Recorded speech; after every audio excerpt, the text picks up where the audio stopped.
sabendo que ele ia fazer o que ele fez, Cristiano. Ele apontou, ele tirou a arma, o revólver da cabeça da refém e botou na minha. E vou te matar, vou te matar. Logo, no meu primeiro confronto armado com bandidos, eu sempre trabalhei 90% da minha carreira em Porto Alegre.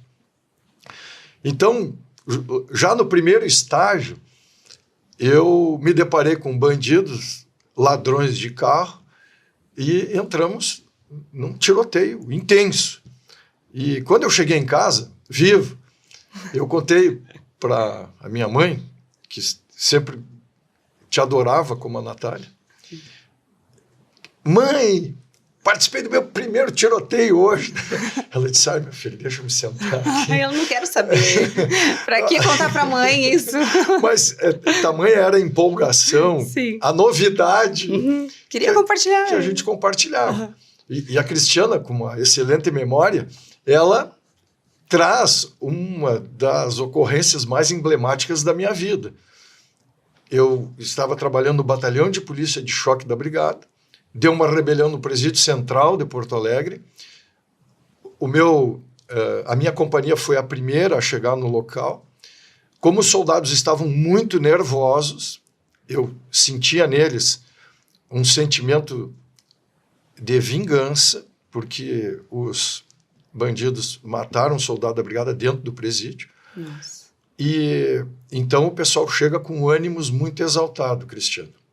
Então o comando, ele tem o dever de ser a cabeça, de ser o comando.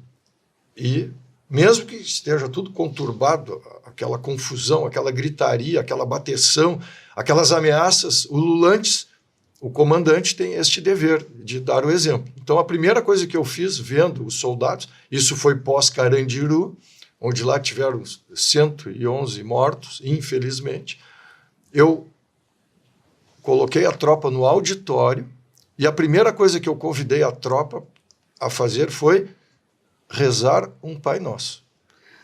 Nossa. Então, houve uma surpresa geral, eu orei sozinho, como comandante daquela 100 homens, e aí eu abri os olhos, olhei para eles e disse, meus irmãos, e aquela algazarra nas galerias.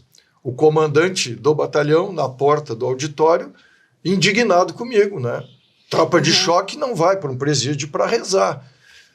Mas, intuído pela espiritualidade, pelo querido Mestre Jesus, em qual eu tenho uma crença muito firme e forte, sim, os espíritos de luz que nos cercam aqui nesse instante e em momentos decisivos da nossa vida, como esse que eu estou reportando e compartilhando com quem nos assiste, eu rezei o segundo Pai Nosso, de mãos dadas com os soldados mais próximos de mim.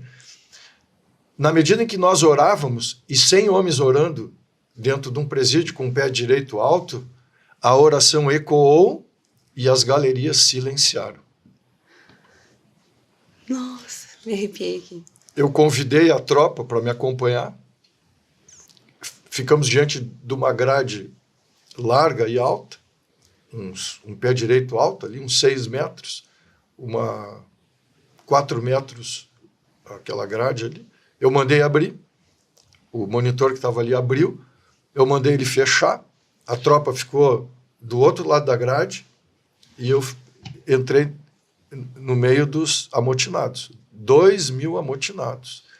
Aí o sargento quis protestar, dizendo que eu iria morrer, mas eu senti a presença de Deus comigo. Fui cercado por 2.000 amotinados e naquele instante ali eu pedi para falar com o chefe da galeria. Veio um fortão, grandalhão, e disse... Perguntou o que eu queria dizer. Eu disse assim, os senhores podem tirar a roupa e ir lá para o pátio externo? Ele se enfureceu. Como assim tirar a roupa? Eu disse assim, meu irmão, olha lá, atrás de mim tem 100 homens fortemente armados, com cacetete, com escudo, com capacete, com bomba, com metralhadora, com fuzil, com baioneta calada. Qualquer coisa que der errado aqui, na nossa conversa, essa tropa vai entrar aqui e nós vamos ter o segundo Carandiru no Brasil. Nós não vamos ter 222, nós vamos ter 333 mortos. O procedimento, a doutrina diz que nós temos que orientar os senhores a ir para o pátio externo, despidos, não oferecem risco para a tropa de choque que está aqui para restabelecer a ordem. Então, aquele homem, me analisando, chefe de galeria, isso aconteceu em 1997,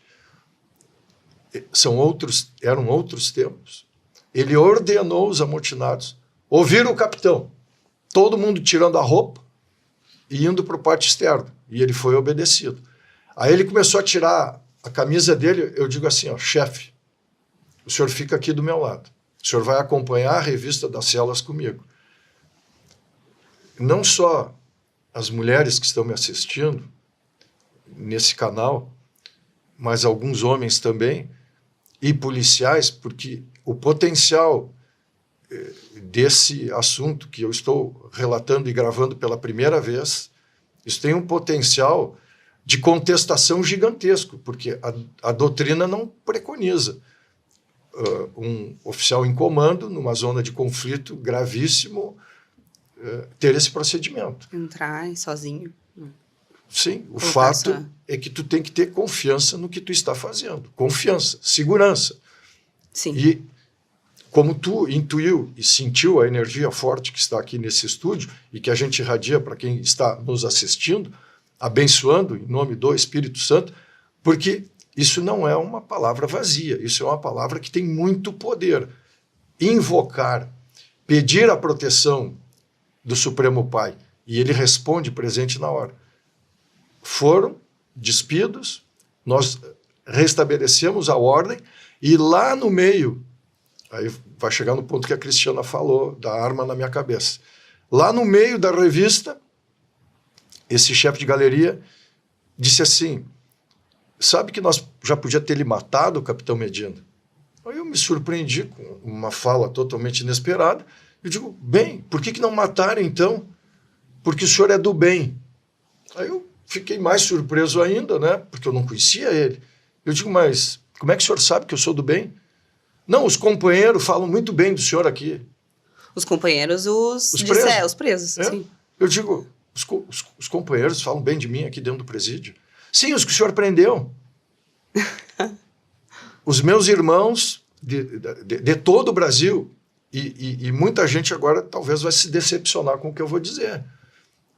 Eu nunca fui justiceiro, eu não vou aplicar a sentença, porque quando nós estamos em ocorrências policiais, não raras vezes, as pessoas nos atiçam. Sim. Pega! Uhum, e às vezes, se não tem disciplina, super importante a disciplina militar na formação do policial brasileiro, a gente vai lá e mata. Eu estou ali como um agente de Estado, não de governo.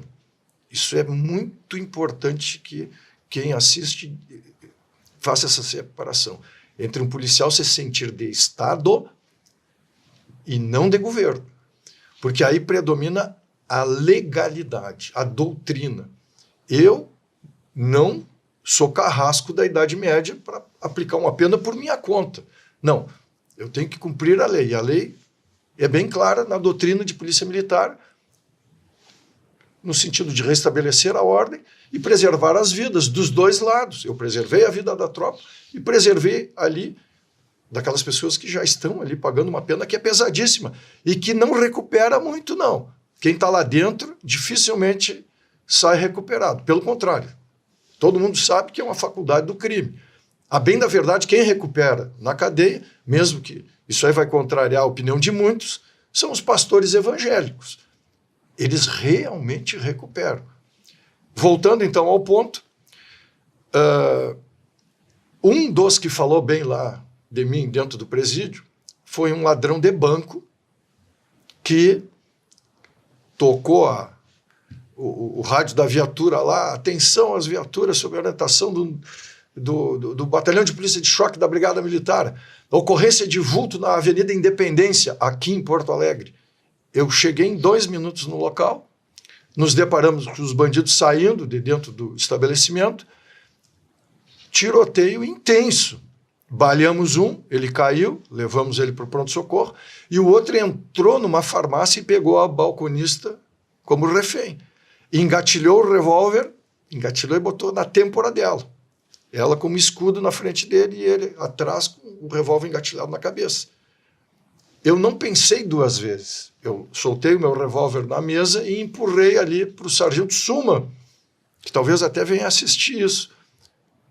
Próximo estava o sargento Correia também. Eu era o comandante das patrulhas especiais do Comando de Policiamento da Capital. Hoje é uma unidade famosa da Brigada, que está ali no Batalhão de Polícia de Choque, as Patrés. Eu fui o primeiro comandante das Patrés. Pois bem, então, eu larguei o meu revólver e me apresentei para o bandido, sabendo que ele ia fazer o que ele fez, Cristiano. Ele apontou, ele tirou a arma, o revólver da cabeça da refém e botou na minha. E vou te matar, vou te matar. Eu digo, eu posso falar? Ele, o quê? Deixa eu falar rápido. Aí ele disse assim para mim, fala, morto. Eu digo, olha rápido aqui no meu ombro esquerdo. Ele, o quê? Olha rápido. Aí ele olhou, levou um susto e se jogou dentro do banheiro com a refém. O meu colega na rua, farmácia com os vidros, ele estava apontando um fuzil lá para o bandido. E então ele ficou muito surpreso com o aviso que eu dei para ele. A refém era um tiro de alto risco, porque a refém estava entre nós. Sim. E é meu dever salvar a vida de todos. Porque ele perguntou, por que tu fez isso? Começou a gritar, por que tu fez isso? Eu digo, por que eu salvei a tua vida? Porque eu não estou aqui para tirar a vida de ninguém. Bom, prendi o bandido, salvamos a refém e recuperamos o dinheiro do banco que estava com ele. Gostou do conteúdo? Deixa o seu like e se inscreve para fortalecer o canal. Até o próximo vídeo.